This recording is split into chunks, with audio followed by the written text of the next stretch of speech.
안녕하세요. 최근 엄마 시작하겠습니다. 북한 지뢰에 다리를 다친 우리 장병들 평생 불편한 몸으로 살아야 합니다. 15년 전 비슷한 사건을 당한 이종명 대령. 원한다면 계속 군에서 복무할 수 있게 위로를 했습니다. 어제 문재인 대표 장병들이 입원한 병원을 찾았습니다. 이런 위로, 이런 병문안 박근혜 대통령께서 직접 하셨으면 어땠을까요? 평생 다리를 쓰기 어려운 젊은 장병들 대통령이 병문안 해야 되지 않겠습니까? 잠시 후 자세한 얘기 나눠보겠습니다.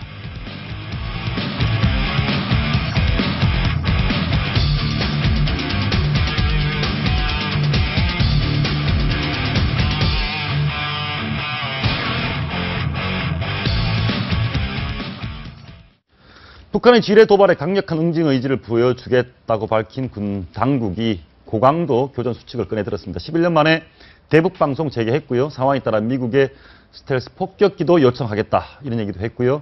미루나무 화공 작전 그리고 전단 살포도 검토 중입니다. 과연 효과가 있을까요? 문성묵 한국국가전략연구원 통일전략센터장 박상학 자유 북한운동 연합대표 문영철 디펜스 21플러스 기자와 함께 자세한 얘기 나눠보겠습니다. 어서 오십시오. 네, 안녕하십니까. 어쨌든 우리 국방부 장관이 강한 의지는 밝혔습니다. 의지대로 될지는 모르겠지만 의지 내용 한번 들어보시겠습니다. 우측되지 않을 겁니다. 예, 적극적으로 DMZ 주도권을 장악하기 위한 작전을 실시할 겁니다. 자, 비무장지대 주도권을 장악하기 위한 작전을 실시하겠다. 첫 번째 나오고 있는 얘기가 오늘 나온 화공작전. 나무를 불태우는 겁니까? 그렇죠. 이제 DMZ에서 적의 군사분 개선 침투 또 이동을 정확하게 또 적시적으로 관측하기 위해서는 앞에 이제 사계가 다 뚫려 있어야 되거든요. 근데 여름이 되면 이제 가지가 무성해지고 또 잎이 많아지고 그러니까 앞에 관측이 잘 되지 않습니다. 이번 북한이 우리의 감시망을 뚫고 넘어와 가지고 지뢰를 설치할 수 있었던 것도 바로 그런 요인이었다고 보거든요. 그래서 DMZ 내에는 비록 중부전선, 서부전선 외에도 중동부전선에도 지금 숲이 굉장히 우거져 있기 때문에. 아니, 그런데 상식적으로 나무를 불태워서 없애버리면 우리도 노출되는 거 아닙니까? 보이는 거 아닙니까? 물론이죠. 우리도 노출이 되지만 어쨌든 우리가 화공작전이라고 하는 것을 사계 청소라고 하기도 하고 그것을 북측에서도 많이 해왔고요. 그래서 북측에서 낸 불이 우리 쪽으로 넘어와가지고 우리 DMZ 밖에까지 번진 그런 과거의 사례도 있습니다. 제가 2002년도에 소대장을 할 때 전방에서 아까 말씀하신 사례를 제대로 톡톡히 경험을 했었습니다. 불 났습니까?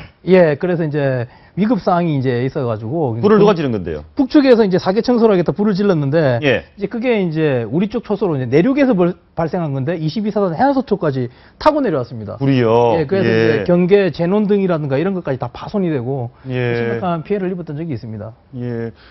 어찌됐건 지금 우리가 이제 전력 군사력이 장비가 종수하기 때문에 일단은 우리가 불태워서 미루나무를 없애면 우리한테 유리하다 이렇게 볼 수 있는 겁니까? 그렇죠. 일단 과거에 보면 우리 76년도에 8.18 도끼 만행사건 미루나무의 가지치기를 하려고 했던 것도 역시 유엔군 초소에서 북한군의 움직임을 정확하게 포착하기 위해서 가지치기를 하려고 했던 거거든요. 북측에다 사전에 통보하고 그럼에도 불구하고 북측이 들어와서 우리 미군 장교 2명을 도끼로 살해한 그런 끔찍한 사건이 있었는데 아무튼 이번에도 역시 우리의 그 관측 사계의 문제가 있기 때문에 이번 기회에 북한군이 더 이상 군사분 개선 침투를 못하도록 막는 하나의 조치로서 이것을 지금 검토하고 있는 것으로 알고 있습니다. 혹시 북에 계실 때 그 도끼 만행 사건 들어보셨습니까? 그 도끼 만행사 아마 북에서 가장 초긴장할 때가 그 76년도 도끼 만행 사건 때 아닙니까? 저는 그때 어렸을 때인데 우리 선배들 이런 얘기 들으니까 그때는 정말 전쟁이 일어난 줄 알았다. 전쟁이 일어난 줄 알았다. 북한에서는 준전시 상태를 다 선포하고요. 난리 쳤거든요. 그리고 그때 북한에서 들을 건데 의하면 그것도 김일성의 담력과 기백에 의해서 미국이 무릎을 꿇었다. 그런 역사적 사건이다. 이렇게 평가하는데 근데 여기 와서 들어보니까 아마 분단 역사 처음으로 김일성이 미국에 사과한 그런 일이 아니냐. 북한에서 완전히 반대를 알고 있습니다. 그 당시에 미국이 항공모함 띄우고 거의 북을 그냥 폭격하려고 했던 거 아닙니까? 아, 그럼요. 예. 이제 북한의 그런 만행, 사실 미국이 상당히 오랫동안 참아왔어요. 예. 60년대 후반에 보면 북한이 미군의 정보원 푸에블로를 납치해가지고 강제로 납치해서 그 승무원들을 1년 동안이나 가두고 있었고 예. 각종 그 고문이라든지 이런 걸 통해서 이 거짓 진술들을 받아내는 그런 일이 있었고 또 미국의 정보기가 북한에 의해서 격추된 사건도 있었습니다. 그럼에도 불구하고 미국이 참았는데 이 군사분계선 일대 판문점 JSA 공동경비구역 내에서 미군 장교를 그렇게 살해한 것은 도끼로 그것도 그죠? 도저히 참을 수 없다. 그래서 이번에야말로 북한에게 응징해야 되겠다. 그래가지고 원래 방어태세 데프콘이라고 하는 디펜스 컨디션 예. 방어태세 보통 데프콘 4를 유지하고 있는데 그때 데프콘 3로 올렸어요. 전시를 선포한 겁니다. 아. 전시를 선포하고 항공모함, 폭격기 이런 것들을 다 국내로 들여오면서 이제는 북한에 응징을 하겠다라고 하는 그런 준비를 해놓고 폴 보니언 작전이라고 하는 미루나무 이제 자르는 예. 그런 작전을 그때 시행한 것입니다. 그 당시에 그렇게 했더니 일본은 좀 세계될 부분이 있습니다. 야, 전쟁 상태다라고 선언을 했더니 그 천하에 김일성이 이렇게 사과를 했습니다. 사과만 한번 보실까요? 이게 절대 무릎 꿇지 않던 나오고 있는데 김일성이 직접 사과문을 낸 겁니다. 이런 면에서 장래 그런 일이 다시 발생하지 않도록 해야 될 것이다. 유감이다. 이렇게 했는데 그런 면에서 보면 이번에 지금 이 지뢰 도발에 대해서 우리가 좀 강하게 나가야 되는 거 아닌가요? 그 강하게 나가는 것보다는요 그런 이제 일반적인 용어를 떠나갔고요. 군은 군대다워야 됩니다. 예. 국민은 국민이답고 모든 것에서 우리 자유민주주의 체제 얼마나 좋은 점이 많습니까? 예. 근데 그 중에서도 최고의 가치가 뭡니까? 국가안보, 국민의 생명 안전이거든요. 예. 그걸 떠나서 4만 불이니 GDP, GIN가 뭐 3만 불이니 4만 불이니 아무리 떠들어봐도 필요 없습니다. 예. 저 잔인한 적 앞에는 따끔하게 응징을 해야 되거든요. 근데 예. 우리 여태까지 지난 70년 동안 북한으로부터 끊임없는 공격을 당하는 무력 도발과 예. 폭력으로 끊임없이 공격당하고 우리 국민과 군이 엄청난 피해를 받았는데 그럼에도 불구하고요. 한 번 제대로 응징한 적이 없습니다. 없죠. 5년 사이만 해도요. 천안함 폭침, 연평도 포격 이 두 건만 놓고 봐도요. 예. 만날 그때마다 대통령까지 나서서 군의 국방장관 뭐 이제 이런 분들이 나서 갖고요. 눈물을 흘리면서 뭐 엄청난 그런 이제 혹독한 보복을 하겠다 그렇게 얘기했거든요. 그래 아니 우리 군인들 자유민주주의 이 훌륭한 나라에서 마음껏 자유를 누려야 될 그 꽃다운 청춘들이 발목을 잘라가지고 예. 걷지도 못하게 이 얼마나 잔인한 만행이 아닙니까? 민족공조, 대화협력, 우리 민족끼리 우리 민족을 살려가는 게 우리 민족끼리인가? 예. 우리 군이가 국민들 이 국민이 지금 분노해 있습니다. 만날 말로만 하시지 마시고 무슨 뭐 DMZ의 뭐 스피커 방송을 몇 개 걸어놓고 12개 중에 뭐 하나인가 두 개인가 그걸 뭐 한다고 하는데 그 내용도 보니까 뭐 날씨 어떻고 노래가 어떻고 이런 식으로 하는데 그걸 해가지고 이제 끔찍이나 하겠습니까? 예. 김정은이 뭐 최고 저놈이 아닌 최고 악인 김정은의 잔인한 예. 야만적인 우리 군인에 대한 그런 살육에 대해서 우리 대한민국은 기어이 복수한다. 예. 이런 야만적인 도발을 대남 도발을 당장 중단하라. 이런 식으로 방송해야지. 예. 예. 참 이게 너무 안일하지 않느냐. 군에서는 일단은 좋습니다. 여태껏 11월 동안 안 했던 그래도 그나마 그 방송이라도 한두 개니까 튼다니까 그렇게 하지 말고 할바치고 제대로 하시고요. 예. 대북전단도 보내시고 그래야 됩니다. 예, 알겠습니다. 그런데 이제 과거에 방금 말씀하신 천안함, 연평도 포격 때 북한의 반응은 이랬습니다. 그 당시 북한 반응과 지금 반응이 워낙 달라서 과거 반응을 한번 준비했습니다. 보시죠. 남조선 괴뢰들이 민족사상 초유의 특대형 모략국으로 락인된 지 오랜 천안호 침몰 사건을 아직까지 우리와 연계시키며 동족대결에 악용하는 것은 극악무도한 적대행위의 극치가 아닐 수 없다. 예, 과거에 저랬던 북한이 특대형 모략극이라고 했던 북한이 지금은 이번에 지뢰 도발, 우리 젊은 장병들의 발목을 잘라놓고 이것에 대해서는 며칠이 지나도록 저기 보시죠. 천안함 폭침 당일날 바로 날조국이라고 반을 했고 무인기 때 3일 후. 근데 지뢰 도발에 대해서는 전혀 반응이 없습니다. 그리고 특히 지금 대북 방송 시작을 했거든요. 그럼에도 불구하고 입 다물고 있는 이유 뭘로 보십니까? 왜 그랬습니까? 예, 일단 북한으로서는 이 지뢰가 폭발이 돼서 우리 장병 2명이 희생됐을 때는 아마 쾌재를 불렀을 가능성이 있어요. 아, 드디어 걸려들었구나. 예. 그러나 그 이후에 우리가 조사를 통해서 북한의 소행으로 확증을 하고 이제 북한의 소행에 대해서 응징하고 다시는 이러한 행동을 할 수 없도록 뼈저리게 후회하도록 만들어주겠다라고 한 이후에 첫 번째 조치가 대북 확성기 방송의 재개였는데 예. 사실 그 배후에 우리는 정찰총국장을 하고 있는 김영철. 예. 김영철 배후에는 김정은이가 있습니다. 김정은이의 승인 또는 묵인 없이 이런 일이 있을 수는 없는 거니까요. 예. 근데 김영철이가 어떤 인물이냐? 2004년 남북 장성급 군사회담 때 우리에게 대북 심리전 중단해달라고 애원을 했던 인물입니다. 따라서 북한이 그때 당시에 우리에게 요구하는 것이 대북 방송이라고 하는 것 또는 전광판 이런 것들이 북한의 정권과 체제를 흔드는 근본 원인이 되기 때문에 우리에게 절박한 사안이니까 제발 좀 중단해달라고 했던 것이었고 그 사람이 지금 도발했는데 그렇죠. 그러니까 지금 이제 북한이 왜 이렇게 침묵을 지키고 있는가 하는 것이죠. 지금 이제 방금 보신 것은 우리가 2010년 천안함 사건이 3월 26일 날 터졌고 우리가 2달간의 조사를 거쳐서 북한의 소행으로 확증하고 발표한 것이 5월 20일입니다. 발표 직후에 이제 그러니까 상당한 시간이 걸렸어요. 예. 이번에도 우리가 4일 날 사건이 났고 조사를 거쳐서 이제 며칠 후에 한 6일 후에 우리가 발표를 했는데 예. 아마 지금 북한으로서는 우리가 이렇게 강경하게 이 대북 심리전을 방송을 재개할 정도까지 강하게 나오리라고 아마 예측을 못했을 가능성도 있습니다. 진짜 말로 북한에서 약간 겁을 먹고 있다? 그래서 예. 지금으로서는 북한이 반응을 보일지 보이지 않을지는 알 수 없습니다만 반응을 보이지 않는다면 이것을 유야무야 이렇게 넘어가려고 할 그런 의도의 가능성이 있고 예. 사실 반응을 보인다면 과연 어떻게 남측의 주장을 반박하면서 자기들의 주장이 합리적이라고 하는 걸 드러낼 것인가 하는 것을 굉장히 고민을 하고 있다. 이건 어떻습니까? 지금 이제 우리 정부 당국의 대응을 봤을 때 첫 번째가 이제 아까 방금 했던 미루나무 제거 화공 작전이 있었고요. 두 번째로는 미국 스텔스 폭격기 비투 스피릿 이런 폭격기도 이달 안에 좀 와달라 요청을 했습니다. 아까 이제 우리 박 대표님 말씀 들어보니까 김일성도 그때 미국이 항공모함을 띄우니까 바로 사과를 했는데 비투 스피릿 이런 전폭기를 띄우면 저 비행기는 어떤 비행기입니까?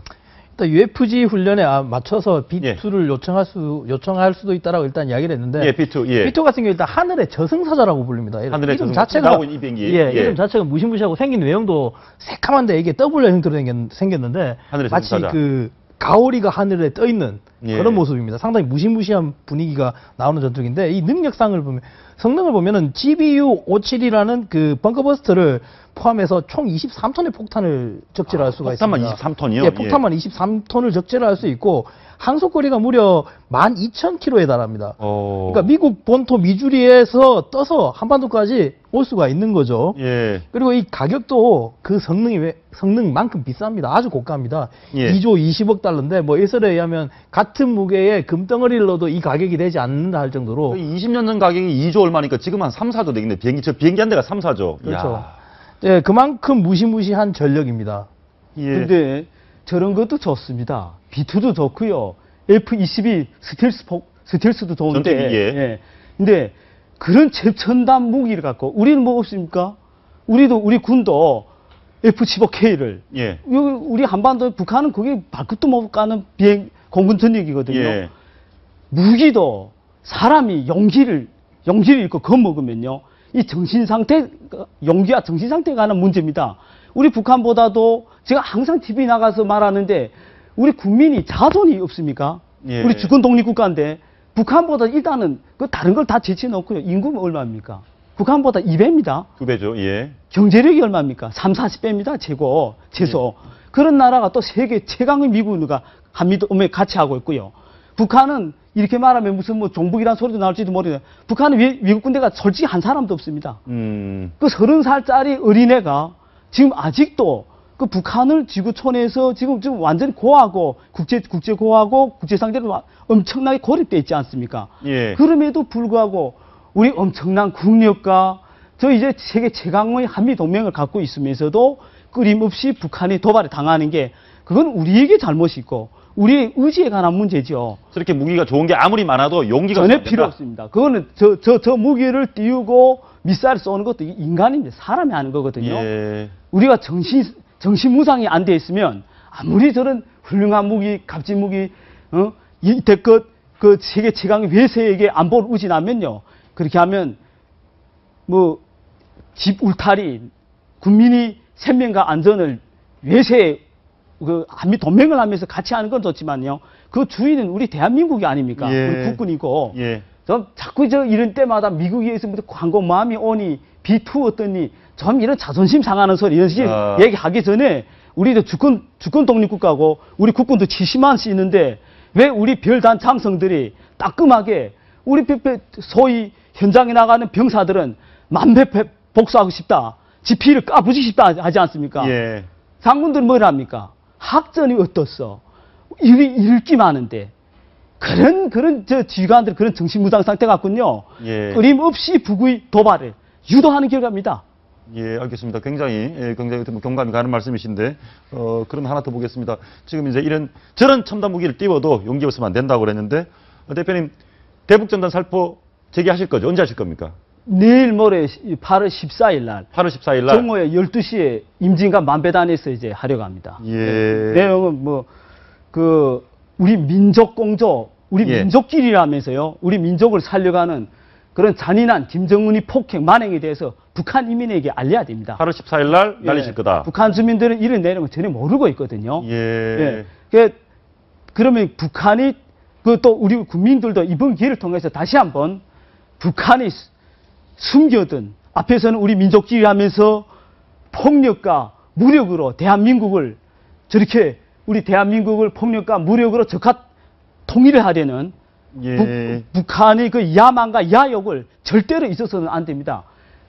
기어이 만약에 우리 국군 병사의 그 다리 자른 그런 이 엄중한 그런 사태에도 불구하고 우리 경찰이라든가 정부 차원에서 대북전단을 자제시키거나 이런 경우에는 우리도 마지막으로 또 대북전단 보낼 필요 없습니다. 그런 걸 이렇게 두렵다면은 우리 자체가 대북전단 해체하고 불 질러버려야죠. 예. 그런데 이제 뭐 그런 얘기도 하는데 이번에는 이제 정부 군 차원에서도 대북전단을 보내겠다 이런 거 아닙니까? 그렇죠. 군에서 보내는 거는 민간에서 보내는 거하고 내용이 좀 다른 모양이죠.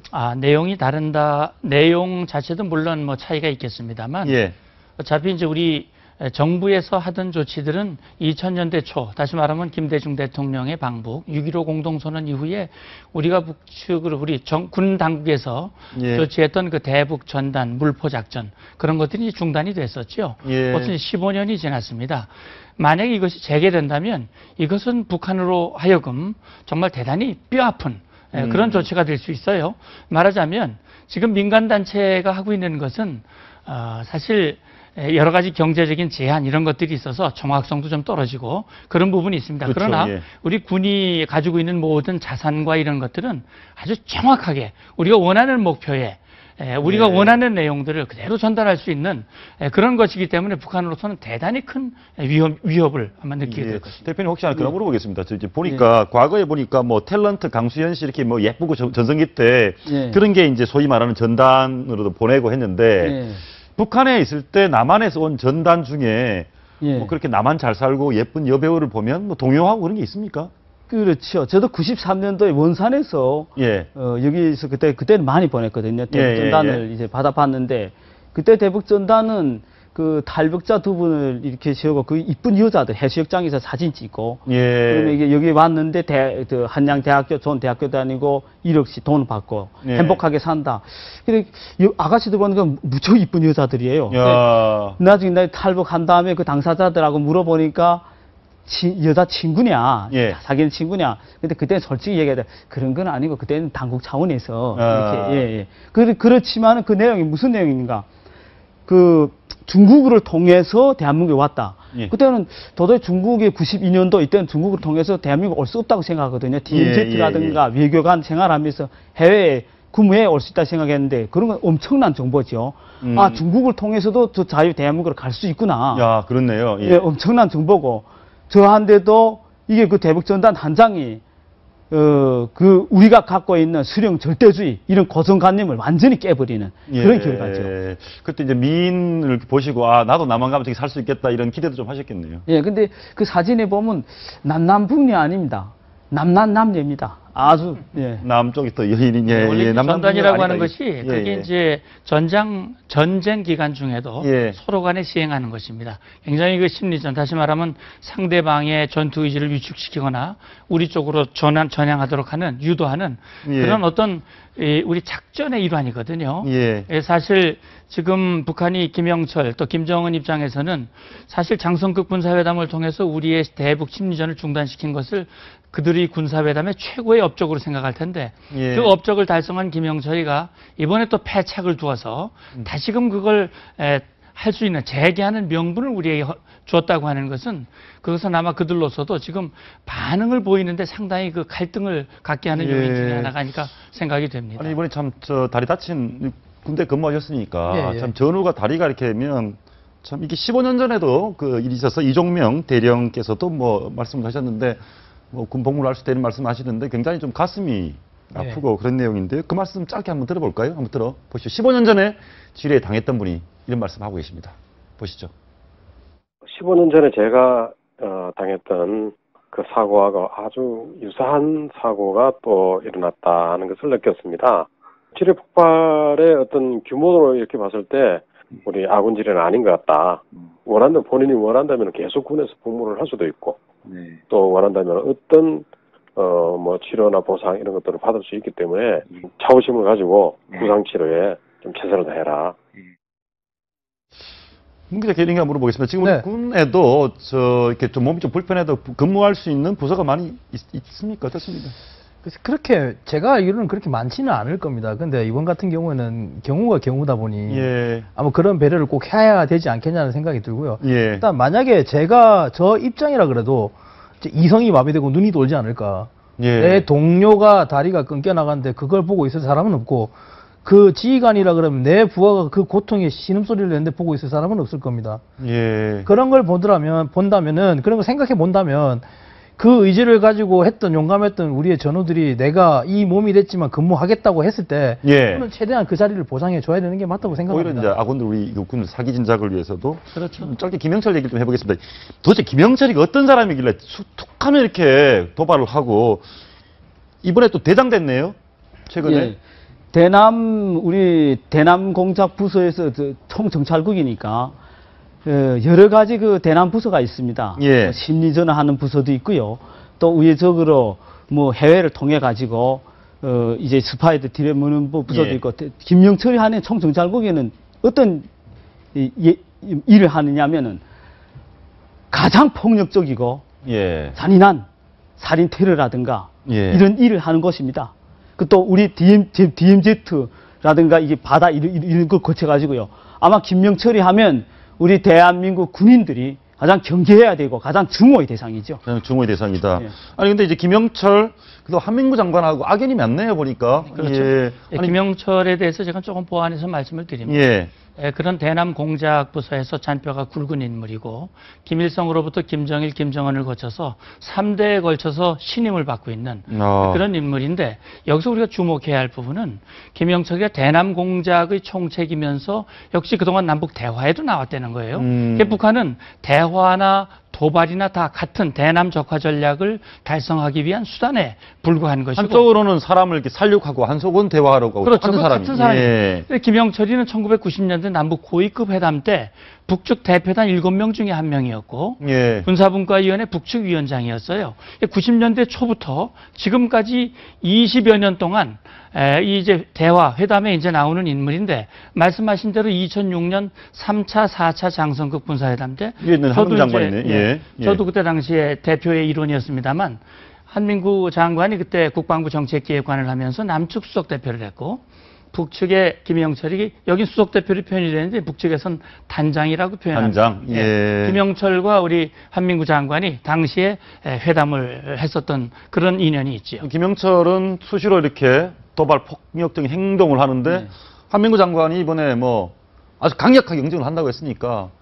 좀 추가적인 뭐 액션, 행동이 필요하겠죠. 김영철이 제가 이제 조금 오버해갖고 김영철이를 가장 그 잔인한 사람이다. 아닙니다. 김영철이는 김정은이 하라는 대로 했습니다. 북한은 수령 절대 국가고 전체주의 국가이기 때문에 수령의 명령이 없으면 대남도발 그 누구도 할 수가 없습니다. 예. 김정은의 명령을 그대로 집행하는 하순이나 뿐입니다. 목함질의 주범인은 바로 김정은입니다. 예, 알겠습니다. 이후에 전개되는 우리의 대응 지켜보면서 또 말씀 나눠보겠습니다. 오늘 말씀 감사합니다. 네, 감사합니다. 감사합니다.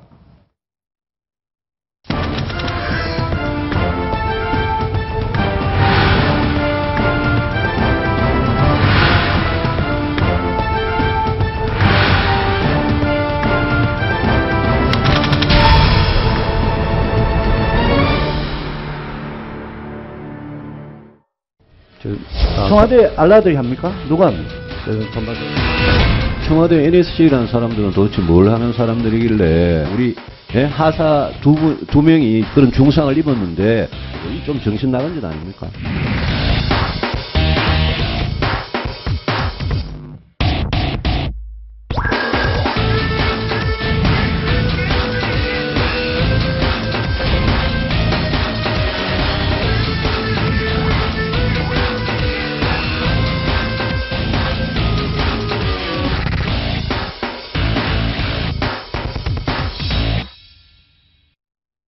북한의 지뢰 도발에 정치권도 시끄럽습니다. 그런데 북한에 대한 비난, 비판보다 우리 군에 대한 비난 수위를 더 높이는 목소리도 들려옵니다. 지금이 내부 총질할 때냐 이런 비판 쏟아지고 있습니다. 이상휘 위덕대 부총장, 이현정 문화일보 논설위원, 조수진 정치부 사장과 함께 짚어보겠습니다. 어서 오십시오. 네, 안녕하십니까. 앞에서 보셨는데 유승민 전 원내대표가 오늘 한 말씀 하셨습니다. 굉장히 이번 북한 지뢰 도발에 대한 중요한 메시지를 담고 있어서 저희가 한번 준비를 해봤습니다. 한번 보시죠. 8월 4일 날 현지 부대가 조사를 해서 8월 4일 날 북한의 목함질에 의한 도발 가능성이 높다. 이렇게 됐는데 우리 통일부 장관이라는 사람은 남북 고위급 회담을 그 다음 날 8월 5일 날 제안을 합니까?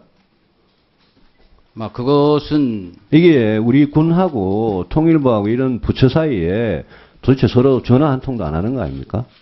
아니 그 전날 그 전날 현지 부대가 조사를 해서 8월 4일 날 북한군이 지뢰 도발을 해가지고 우리 하사 두 명이 그런 중상을 입었는데 그 다음날 통일부 장관은 아무 일도 없었다는 듯이 회담을 제안하고 이 좀 정신 나간 짓 아닙니까? 발언 수위가 굉장히 높습니다. 발언 수위라든가 그걸 떠나서 그걸 한번 짚어보죠. 그러니까 8월 4일 날 우리 장병이 발목이 잘리는 그때 당시만 해도 이게 북한 소행이라고 단정은 못했던 추정이 되는 상황인데 그 내용이 즉각 청와대에 보고가 되고 또 여러 부처가 그거를 공유하지 못했다 뭐 이런 비판인 걸로 보이거든요. 지난 4일부터의 상황을 쭉 보면요. 예. 과연 이번에 정부가 제대로 대응을 했느냐 예. 이런 의혹을 갖기에 충분한 정황들이 굉장히 많았습니다. 왜냐하면 이 DMZ에서 발생한 것 그리고 특히 군사 분계선 남쪽에 있는 비무장지대에서 발생을 했기 때문에 우리 국방부에서는 4일 사고 직후부터 북한 소행의 가능성이 대단히 높다 이렇게 얘기를 했습니다.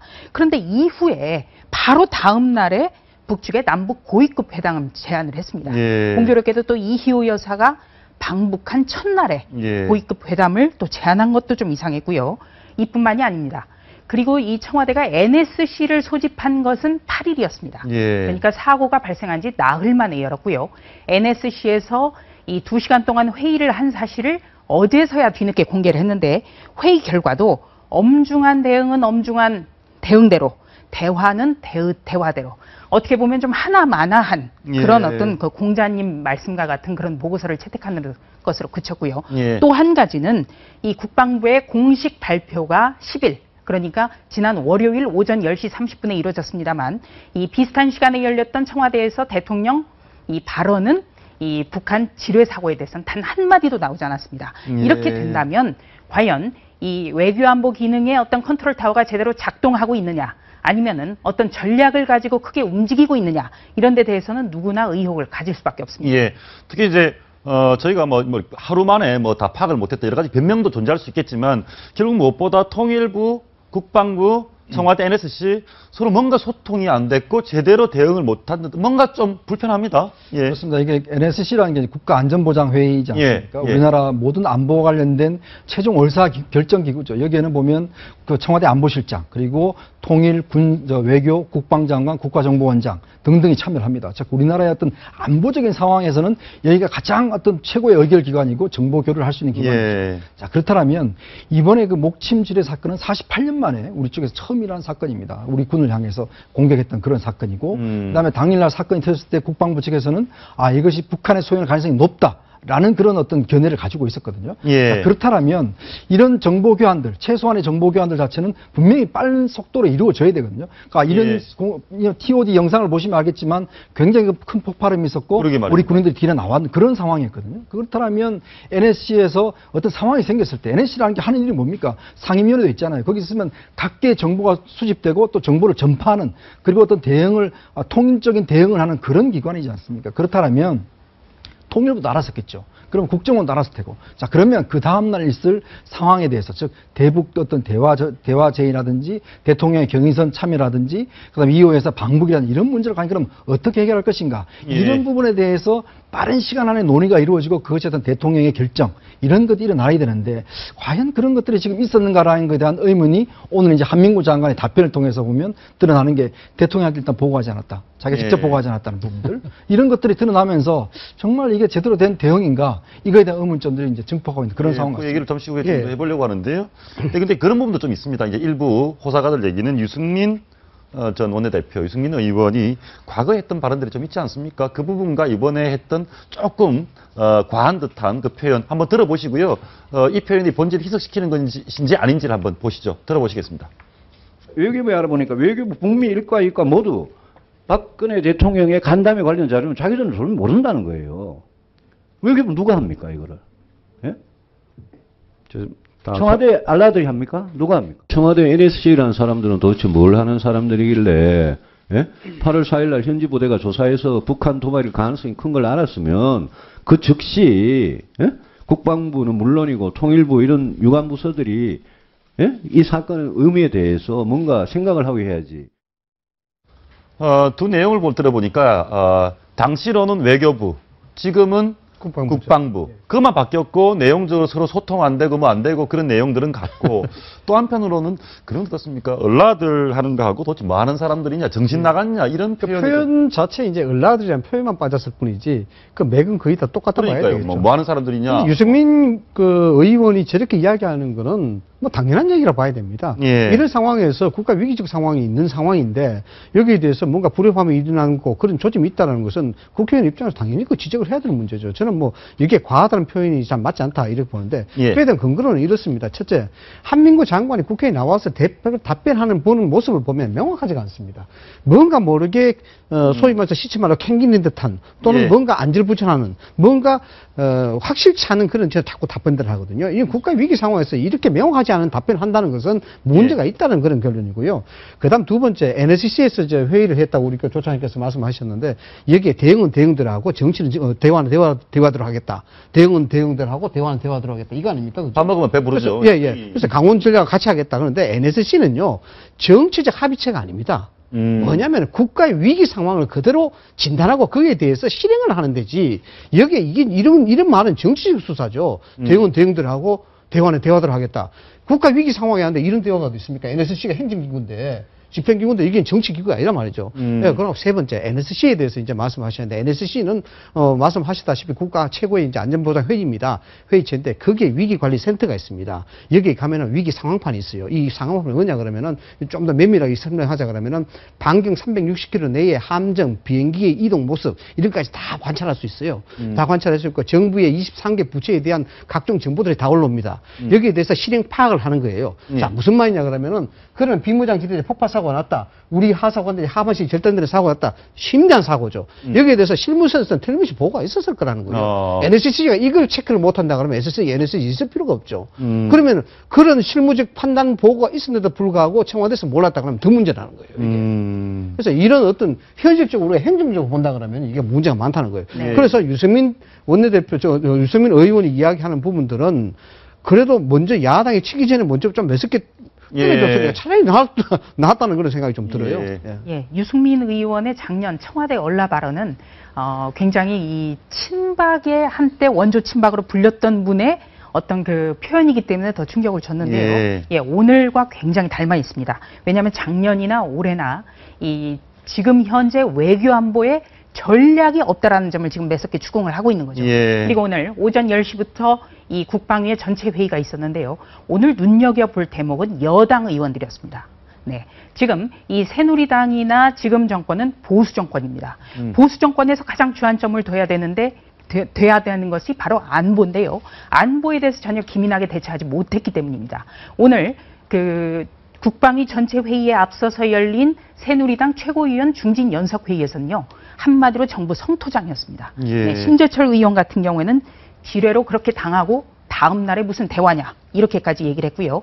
오늘 국방위 전체 회의에서도 오히려 여당 의원들이 한민구 국방부 장관을 아주 매섭게 강도 높게 추궁을 했습니다. 그리고 또 한 가지 NSC가 사건 발생하고 나서 나흘 만에 소집됐다는 것. 이것도 굉장히 그 심각한 문제라고 지적이 되는데요. 오늘 새정치민주연합의 육군 사성장군 출신인 백군기 의원 같은 경우에는 이 나흘 만에 NSC가 열린 것, 이거는 국가도 아니다. 이렇게 비판을 했습니다. 과거 노무현 정권 때 북한에 미사일이 발사를 했을 때 제가 2006년으로 기억을 하는데요. 이때 즉각적으로 NSC가 소집되지 않은 것을 당시 야당이었던 한나라당에서도 굉장히 강도 높게 비판한 바 있습니다. 예, 알겠습니다. 지금 근데 이번에 그런 그 부분은 비판받아 마땅한데 우리 군의 사기를 죽이는 그 부분은 없어야 되지 않겠습니까? 그렇습니다. 그 관련해가지고 지금 논란의 부분이 있는데 바깥에서 도둑이 침입을 했는데 집에서 왜 못 지켰느냐라고 집 안에 있는 사람을 비난하고 있다. 왜 책임져야 되냐 이런 얘기가 있는데요. 그런 얘기 들어볼까요? 책임론, 우리 군의 책임론, 책임져야 될 것인지 한번 들어보시겠습니다.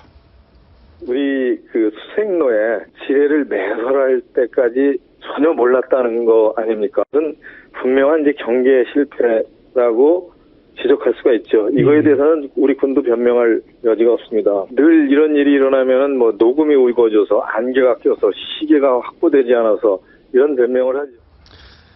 자, 이 얘기를 들어보면 바로 이어서 보겠습니다. 이 얘기를 우리가 경계를 잘못해서 그렇다라고 얘기를 했더니 김진태 의원이 이런 얘기를 했습니다. 비무장지대 환경을 몰라서 그렇다. 그게 정글이다. 그리고 북한의 목함지대는 탐지기로 탐지되지 않는다. 그 정글에서 탐지되지 않는 것에 대해서 탐지를 못했다고 해서 우리 북한 공격에 앞서서 우리를 비판하는 것은 옳지 않다. 어떻게 봐야 되겠습니까?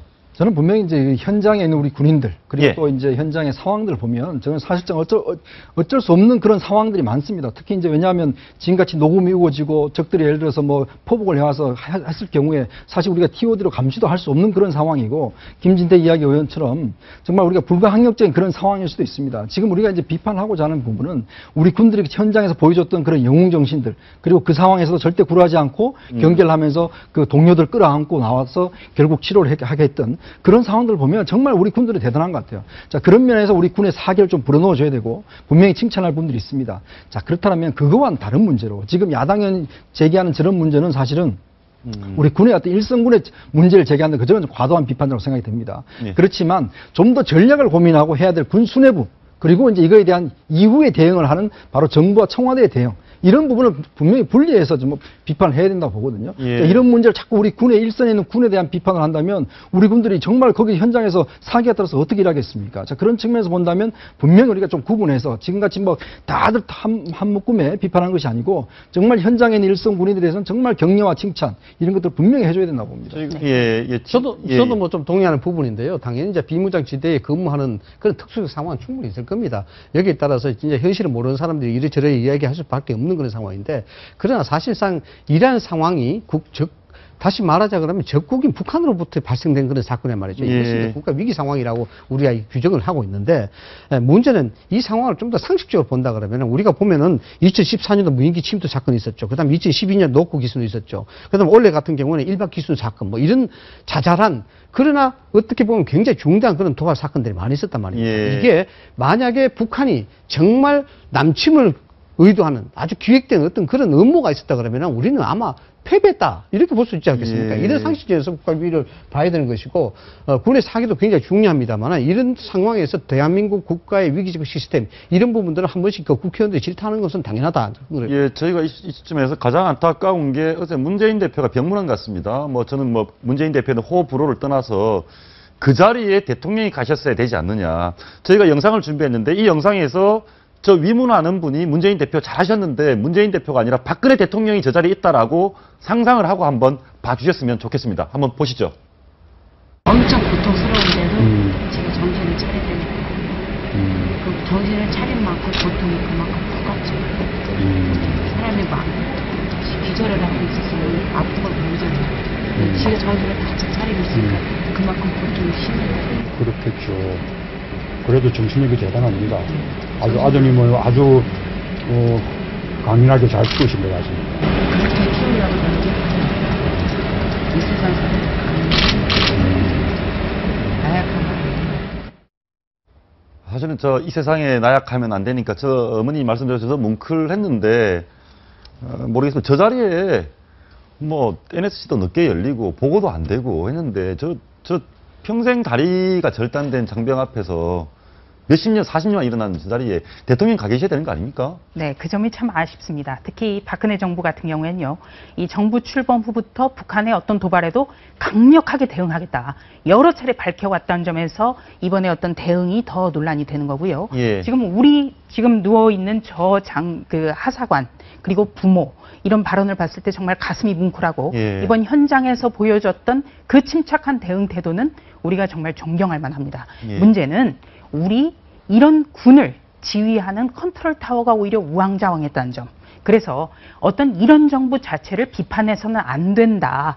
이거 자체가 굉장히 좀 문제가 있다고 저는 보고요. 네, 그래서 대통령은 특히 국군 통수권자고 특히 이번에 북한의 도발 사건은 이 박근혜 정부 출범 이후에 첫 도발인 만큼 대통령이 좀 단호한 태도 그리고 이 현장에도 간다거나 아니면 저런 병문안도 간다거나 그런 모습을 보여줬어야 된다고 봅니다. 예. 정말 우리가 제복에 대한 즉 국가를 지키는 사람들에 대한 예우 저는 이런 문제에서만큼은 오바마 대통령이 보면 정말 새벽에 그 아프간 전쟁에서 오는 죽어서 오는 그 병사들을 위해서 새벽에 나가서 인사를 하는 그런 모습들. 예, 나오고 있네요. 저희가 영상을 봤는데. 그런 모습들 보면서 정말 그 일선에서 정말 싸우는 군인들이 정말 나 뒤에는 국가가 있다. 우리 대통령이 있다. 저 새벽 이런 걸 가지고 싸우는 한낮의 시간에. 그렇죠. 예. 새벽 시간에 와서 대통령이 직접 인사를 하는 저런 모습을 보면서 저런 게 바로 국가고 대통령이다. 이런 생각이 좀 드는데 만약에 지금 우리 병사들이 정말 두 다리 잃으면서까지 저렇게 어연한 모습을 보여주고 있잖아요. 자, 그러면 정말 대통령이 완사를 제쳐놓고 가서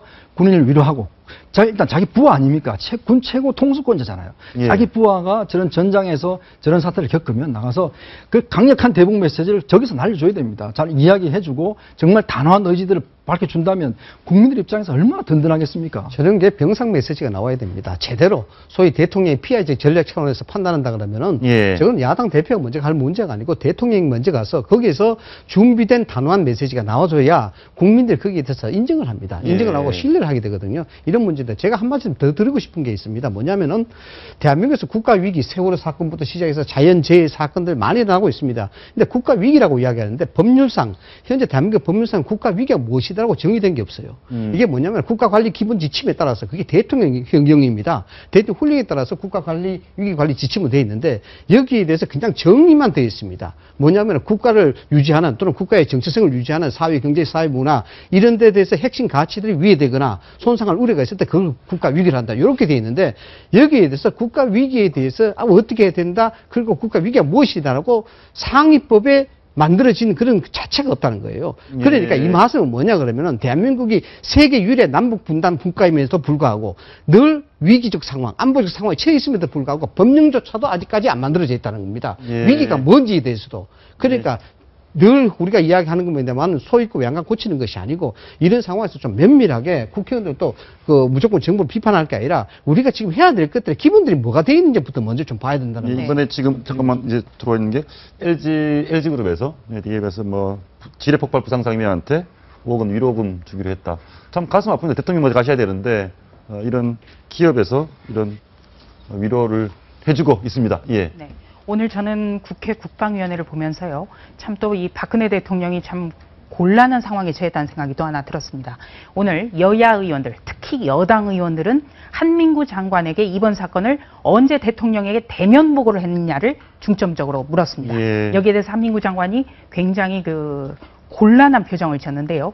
대면 보고는 하지 않았다고 답변을 했습니다. 그러니까 어떤 세월호 참사라든지 아니면 메르스 사태라든지 이럴 때 주무장관이 대통령에게 즉각적으로 대면 보고가 이루어지지 않고 있다는 점이 문제입니다. 보고서로 받으면 되지 않느냐라고 하는 분들도 있는데요. 중요한 것은 보고서엔 숨소리가 없다는 겁니다. 숨소리가 없다. 예, 알겠습니다. 그 숨소리가 없다. 마지막으로 짧게 오늘 김무성 대표가 한 말이 있는데요.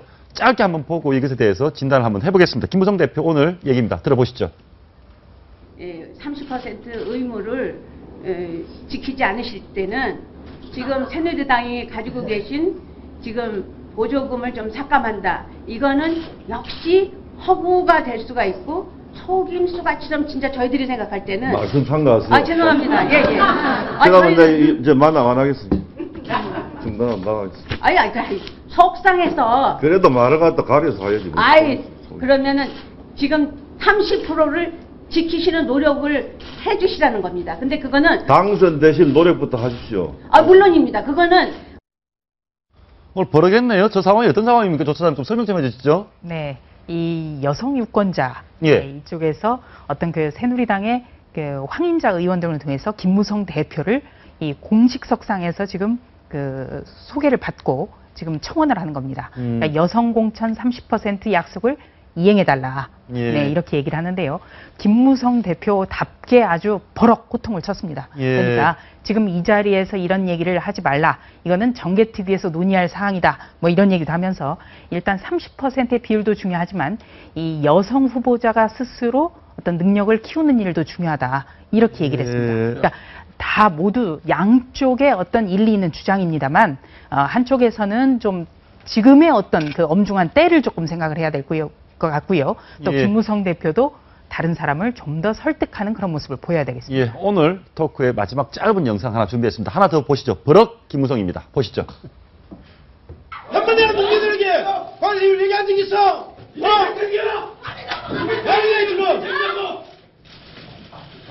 야, 니네 발 넘어가야. 여러분들 예의를 지키세요. 생각해 주세요. 나가주세요. 못 나가요. 식량 주권에 관한 문제입니다. 대표님. 예의부터 지키란 말이에요. 어떻게 된 겁니까요? 나한테 언제든지 연락을 해요. 버럭 김무성 대표를 잠시 보셨는데요. 저렇게 예의부터 지키란 말이에요 하듯이 우리 군 당국도 북한에 대해서 또 단호한 대응이 좀 있었으면 좋겠습니다. 오늘 말씀 여기까지 듣겠습니다. 감사합니다.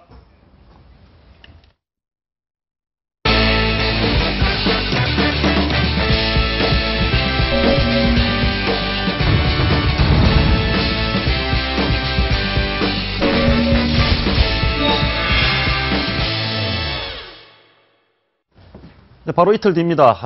일본 총리 아베 담화의 과거사에 대한 통렬한 사과가 담길지 국제사회의 눈이 집중되고 있습니다. 박근혜 대통령 이번 주 발표하기로 한 대1 메시지를 놓고 심각한 고민에 빠져 있습니다. 이영작 전 한양대 석좌 교수 모시고 말씀 나눠보겠습니다. 어서 오십시오. 네. 저희가 앞에 지뢰 도발로 하와이신 다리가 절단된 그 내용을 좀 다뤘습니다. 북은 저렇게 매일 흉악하게 도발을 하고 우리는 대화는 대화대로 대응은 대응대로 뭔가 잘못된 거 아닙니까? 무척 잘못됐죠. 무척 잘못됐습니다. 네. 내가 하나 물어볼게요. 북한하고 우리하고 굉장히 중요하게 다른 점이 있어요. 뭡니까? 뭔가 하면요. 북한은 우리를 붕괴시킬 능력이 없고 그렇기 때문에 우리를 끊임없이 괴롭히는 겁니다. 남한은 우리는 북한을 붕괴시킬 힘이 있어요. 그러니까 그렇다고 저렇게 지뢰 묻고 하는 것에 대해서 우리도 또 그런 걸 하는 것보다는 이제는 전략을 바꿔서 북한을 붕괴시키는 전략으로 나가야 됩니다. 북한을 붕괴시키는 전략? 네. 이 북한의 붕괴라는 것은요, 경제를 붕괴시켜서 붕괴되는 거거든요. 구소련이, 붕괴된 것은 미국과 무기 경쟁하다가 경제가 붕괴돼 버린 거고요. 또, 동독은 경제가 붕괴되니까 소련군이 동독을 점령하고 있는데도 그 베를린 그 벽이 붕괴가 되고 통일이 돼버렸어요. 예. 네, 그러니까 우리가 가지고 있는 막강한 힘을 가지고 앞으로 한 5년 정도 또는 5년이나 10년 정도 북한과 무한대 무력 경쟁을 한다면은 북한은 넘어갈 수밖에 없어요. 근데 그 무력 경쟁의 내용은 무엇인가 하면 예. 북한의 핵무기 무력화 전략. 북한의 핵무기를 무력화하는 그런 그 전략을 써나가기 시작을 하면요. 북한은 그것에 대해 대항을 해야 될 거 아니에요. 어떤 형태로든지요. 예. 그렇다고 원자탄을 쏠 수 있는 것도 아닌 거고. 그러다가 보면 북한은 경제가 붕괴하게 돼 있어요. 결국 경제 붕괴가 북한을 붕괴시키는 겁니다. 그러니까 예. 지금 무슨 대화를 하자 또는 뭐라 그러다 대통령이 예. 대화와 관계 개선을 포기하지 않겠다. 그건 아니죠. 대화와 관계 개선을 포기하고 예. 북한의 경제 붕괴를 유도하는 전략으로 나가야죠. 예. 그러면 이 박근혜 정부 초기에 했던 한반도 신뢰 프로세스 이런 거 다 없애버리고 그냥. 그런데요, 예. 한반도 신뢰 프로세스에 대해서도 제가 한 말씀 드리면은 그거는 햇볕 정책의 아류입니다. 햇볕 정책 실패했어요. 그 실패한 햇볕 정책의 아류인 이 한반도 신뢰 프로세스가 성공하겠어요? 그건 처음부터 성공할 수 없는 예. 그런 그 정책이었습니다. 그래서 박근혜 대통령이 이제 2년 반 동안 봐왔지 않았습니까? 예. 이제 앞으로 2년 반 동안 한반도 신뢰 프로세스가 성공할 것이라고 믿는다면은 그거는 정말 잘못된 생각입니다. 예. 지금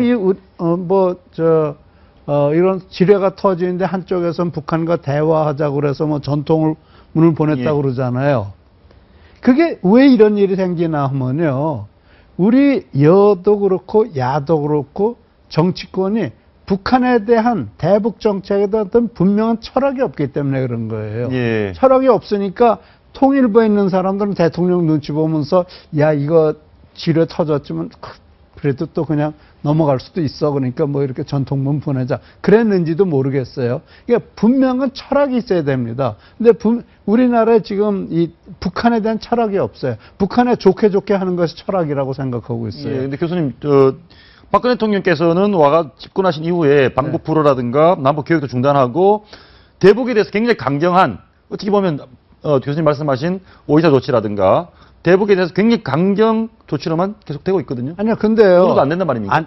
그게 아니고 예. 강경을 풀 명분을 북한이 한 번도 준 적이 없었어요. 단 한 번도 풀어주고 싶어도 풀어줄 수 없게 했지 않았어요? 전에도 저런 조치를 풀어주고 싶은데 네. 한 번도 풀어줄 명분을 북한이 제공한 적이 없다. 딱 한 번이 이제 개성공단. 그것도 얼마나 밀당을 했습니까? 그러니까 예. 북한이 한국 정부에다가 이렇게 관계 개선을 할 수 있는 기회를 전혀 주지 않고 있어요. 근데 예. 북한은 그렇게 하는 순간 붕괴되거든요. 붕괴된다. 네. 예. 그렇기 때문에 북한은 지금 대한민국하고 대화라든지 어떤 우리가 온건 정책을 받아들일 준비가 전혀 안 돼 있어요. 받아들이는 순간 김정은은 자기네들이 망한다고 생각을 하고 있단 말이에요. 그리고 북한 주민들 완전히 긴장 상태에 놓고 있는데 갑자기 한반도 평화 프로세스가 들어오기 시작한다. 남한과 대화를 한다.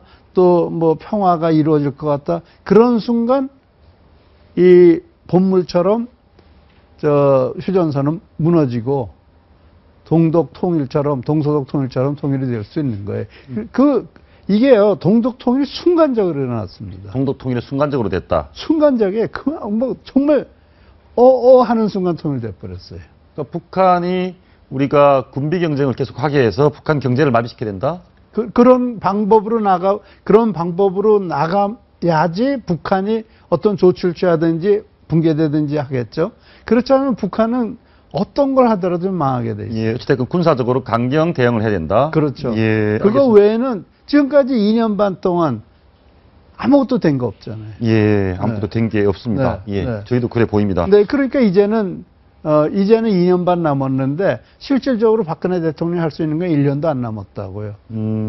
이분은 어떻습니까? 이번에 지금 지뢰 도발 또는 이유 여사 방북과 관련해서 북한이 남남 갈등을 노릴 것이다. 그리고 이유 여사를 만나주지 않을 것이다. 이런 예측도 많았는데 지금 약간은 남남 안에서의 혼선이 있습니다.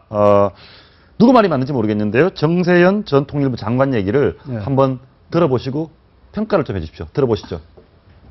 서툴렀죠. 서툴렀고 더구나 지금 저는 이희호 여사 방북하는 그 시간에 비행기가 공중에 지금 날아가고 있고 그로부터 1시간 후면은 순환공항에 도착하고 있는 시간에 남북 대화를 제안하는 그런 편지를 보내겠다고 저쪽에 제안을 했다가 거절당하지 않았어요? 그 무슨 망신입니까? 통일부 후배들이 하는 일이기 때문에 더 이상 긴 얘기를 않겠습니다만은 통일부 에서 결정했다기보다는 저는 뭐 청와대 지침에 의해서 그렇게 움직였다고 보는데. 이런 부분이 있습니다. 정세현 통일부 장관은 그 이전에 또 지금과 다른 정권의 통일부 장관이었고 현 정권에 대한 뭐 비판적 시각이 있을 수 있죠. 근데 어찌됐건 저 시각에 대해서는 어떻게 보십니까? 이게요. 남북 통일에 관련돼서는 저 시각이건 그 전 시각이건 오늘의 시각이건 같아야 돼요. 근데 저렇게 다르니까 들쑥날쑥하니까 뭐가 될 수 있는 게 없는 거죠. 그러니까요. 우선 이호 여사가 북한을 가겠다고 그랬을 때 가기로 했으면은 그거는 어디까지 인도적 차원에서 간 거예요. 그럼 그건 인도적 차원으로서 기대하면 되는 거예요. 네. 그런데 왜 전통문을 보냈느냐? 지금 보니까 그게 지뢰가 터지고 나서 아닙니까? 바로 다음. 네, 바로 다음이죠. 그러니까 그거는 이걸로 인해서 관계가 더 악화되는 것에 대해서 통일부에서는 두려움이 있었을 수도 있겠고, 그러니까 사실은 이 전통문과 이호 여사가 타고 가는 비행기는 이렇게 상관관계가 있을 것 같지는 않아요. 그런 앞뒤를 봤을 때는요. 그러나 하나 분명한 거는 지금 민주화 이후에 우리가 가지고 있는 어떤 대북 철학이 없어요. 다 들쑥날쑥해요. 네. 교수님 말씀 들어보니까 뭐 그런 게 있습니다. 뭐 김대중 대통령, 노무현 대통령, 이명박 대통령 계속 대북 정책이 오락가락하고 그런 가운데 관통되는 철학이었다. 근데 관통되는 철학을 교수님께서는 뭐라고 포장할지는 모르지만 북한을 붕괴시켜야 된다. 이렇게 지금 보시죠. 붕괴시키는 방향으로 가는 거죠. 그러니까 그런 건 북한은 우리를 붕괴시킬 능력이 없어요. 북한이 가지고 있는 능력은 우리를 괴롭히는 능력이에요. 기껏해 연평도 포격하고 천안함하고 연평 해전을 일으키고 지뢰 묻고 하는 그거 가지고 대한민국이 붕괴되지 않아요. 그렇죠. 네. 그렇기 때문에 그래서 북한은 우리를 붕괴시킬 능력이 없어요. 우리도 북한이 괴롭힐 수는 있어요. 그러나 우리는 그걸 안 하고 있어요. 그러니까 사실 또 한다는 게 우리나라 같은 대구에서 한다는 게 우습긴 하죠. 그러나 우리가 가지고 있는 가장 확실한 무기는 북한을 붕괴시킬 수 있는 경제력이 있다는 거예요. 그 힘을 왜 안 써요? 붕괴시킬 수 있는 경제력을 갖고 있다. 네, 그럼 그걸 가지고 무기 경쟁하는 거예요. 제가 사실 5년 동안 무기 경쟁 하잖아요. 1년에 얼마씩 들지 몰라요. 앞으로 1년 동안 몇백 조를 투입을 했어요. 그러고 나서 5년, 10년, 20년 후를 보면 그것이 훨씬 더 코스트 이펙티브했어요. 근데 교수님, 근데 우리는 최신 한 대에 2천억짜리 몇 조짜리를 띄우는데 북한에는 1940년대 러시아, 소련이 쓰던 농약 치던 비행기 들고 와가지고 이게 비대칭 무기라는 거 레이더도 안 잡히는. 제가 말씀드리는 거는 그게 아니고 북한의 핵무기를 무력화시킬 수 있는 전략을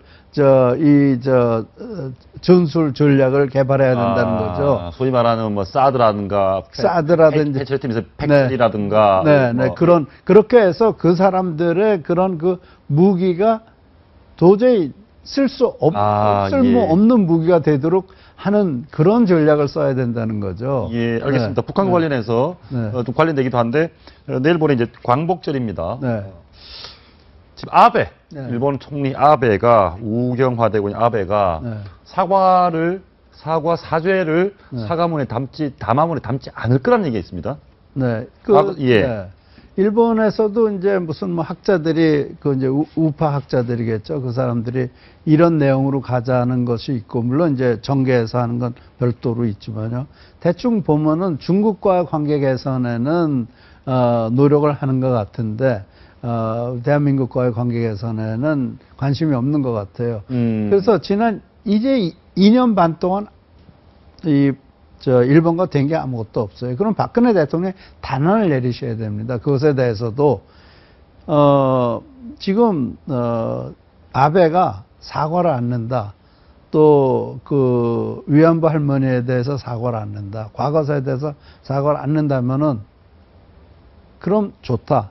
앞으로 2년 반 동안 정상회담 없을 거다. 내 임기 동안은 정상회담 없을 거다. 딱 끊어버려야 돼. 그리고 그 할머니들한테는 내가 일본 정권을 대신해서 사과하겠습니다.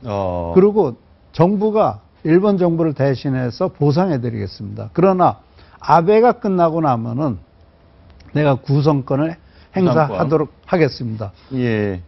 그렇게 해가지고 일단 문제를 해결하고 그 다음에 포스트 아베에서 그거를 찾도록 해야죠. 그래서 네, 그래서 그런 결단을 내리든지 아니면은 이거는 포스트 아베에서 하기로 하고 일단 이 한일 관계가 중요하니까 아베와 만나겠다는 둘 중에 하나를 확실하게 해야죠. 그렇게 안 하니까 박근영 씨 같은 분이 나와서 망언을 하고 돌아다니는 거 아니에요. 그러니까 이게 2년 반 동안 기다려왔단 말이에요. 기다렸는데 아무것도 되는 게 없으면 단안을 내릴 줄 알아야죠.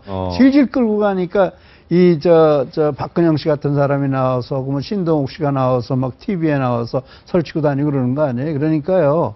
이게 어느 시점에서 참을 만큼 참았다. 이제 2년 반 지났어요. 앞으로 남은 2년 반 동안 또 이렇게 할 것이냐? 그건 아니잖아요. 예. 네.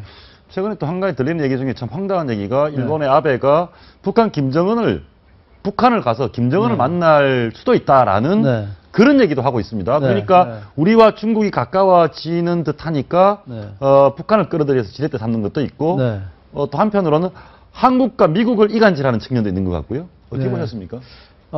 우선 그 북한 간다는 그 말 자체가 굉장히 비상식적이기 때문에 아베가 북한 간다. 네, 아베가 만남 자체가 비상식적이기 때문에 논리적으로나 상식적으로 이해할 수가 없어요. 예. 만나겠다는 소문 자체가 대한민국에 압박을 가하는 거겠지만 그러나 이게 워낙 비상식적인 일이기 때문에 만날 가능성은 없을 것 같고요. 예. 그 다음에 이제 지금 전승절 참석하는 거 가지고 이제 미국이 반대를 한다, 찬성을. 예, 우리 박근혜 대통령이 박근혜 대통령이 중국 전성절에 참석하는 문제를 놓고, 예. 미국이 뭐 반대를 하고 있다, 뭐 그런. 그것도 일본에서 나온 네, 그래서 교토통신통해서 나온 거 아닙니까? 그런데요, 우리가 중국에 대해서도 분명한 우리의 이 모든 정권이 이 일관된 정책과 철학을 가지고 있어야 돼요. 네. 근데 그 철학이란 건 뭔가 하면 분명한 거는 중국은 대한민국을 항상 속국 취급했고 또 미국은 한 번도 대한민국 영토에 대한 욕심을 낸 적이 없고 그 다음에 대한민국을 지키기 위해서 지난 6.25 사변 중에 5만 명가량의 그 전사자와 또 실종자를 냈단 말이에요. 그거는 혈맹이에요. 대한민국을 보세요. 중국이 지원한 북한과 미국이 지원한 대한민국을 보세요. 경제를 보세요. 경제 보면 누가 선거했는지 알 수 있는 거예요. 그렇다면 우리가 누구와 손을 잡아야 되는 건 분명한 거고요. 또 외교라는 건 보니까 특히 중국은 근공 원교 멀리 있는 나라와 친하고 가까이 있는 나라를 치는 그런 그게 중국은 역사적으로 항상 이웃 나라와 전쟁했어요. 이웃 나라를 괴롭히고. 네. 월남하고도 1989년부터 99년까지인가 79년부터 89년까지 예, 맞습니다. 10년 동안 전쟁하지 않았어요. 월맹을 도와주고 나서 그렇게 10년 전쟁했어요. 인도하고도 싸웠죠. 구소련하고도 싸웠죠. 티벳은 먹어버렸죠. 그게 중국이에요. 그럼 그런 중국의 역사적 사실을 알고 있는 우리가 누가 우리한테 더 중요해요? 그럼 분명한 거 아니에요. 그럼 이번에 박근혜 대통령이 중국 전성절에 중국이 가면 안 된다는 얘기시네요? 그것이 그런 임플리케이션이 있다면 안 가는 게 좋겠죠. 네. 이것이 한미 관계에서 또는 특히 한미 관계에서 미국을 불편하게 할 수 있는 거라면 우리가 얻을 게 없는 거예요. 전성절에 참여함으로써 우리가 오히려 미국에 가까워짐으로써 중국은 더 우리한테 공손해질 수가 있어요. 우리가 미국이 더 가까워야 한미 관계 돈독해야 중국이 우리에게 공손해질 수가 있다. 네. 저는 그렇게 생각합니다. 그리고 그 역사가 보여주는 거니까요. 역사가 보여준다. 알겠습니다. 외교 관계, 8.15 관계 말씀드려봤는데 국내 정치얘기 짧게 한번 물어보겠습니다. 문재인 대표 뭐 비대위 체제를 간다, 뭐 선대위로 간다, 뭐 일선에서 반발쯤 물러난다 얘기가 많은데 물러날 것 같습니까? 안 물러나죠. 예, 안 물러난다. 네, 그 비대위 체제로 가자. 왜 비대위를 바뀌었어요?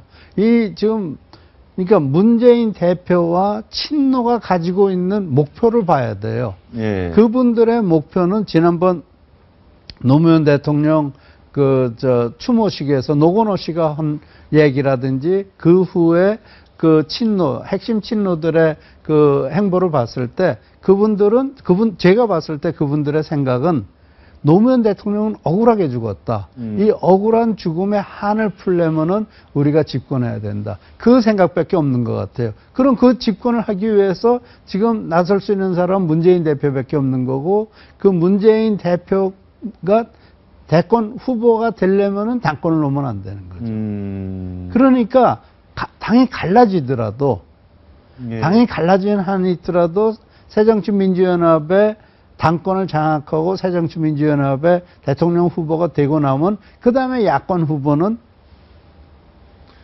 단일화하면 되는 거 아니냐, 그런 시각을 가지고 있겠죠. 이런저런 뭐 당내 화합을 위한 방안, 문재인 대표가 책임을 좀 지는 방안, 이런저런 방안 나오는 방안들이 다 헛수고 다 해봐야 절대 안 물러난다. 안 물러난다는 거죠. 예. 물러날 수가 없죠. 그러니까 그 목표를 버리면 돼요. 노무현 대통령의 억울한 죽음에 한을 풀겠다라는 그 목표를 버리면은 모든 게 다 풀리는 거예요. 근데 그것이 꽉 잡고 있는 거예요. 예. 한풀이 정책. 한을 풀겠다. 예. 결국 당은 일부러 쪼개지겠네요. 당연히 쪼개지겠죠. 당연히 쪼개지죠. 왜 그런가 하면 호남이 지금 뭐 청년 또다 청년 대표 하자는 것도 물갈이 하자는 거, 호남 물갈이 하자는 거 아니에요? 알겠습니다. 당은 교수님 예언이 거의 다 맞으셔서요. 한번 지켜보겠습니다. 이번에도 맞으신데. 말씀 감사합니다. 네. 캐논 한번 마치겠습니다. 시청해주신 여러분 고맙습니다.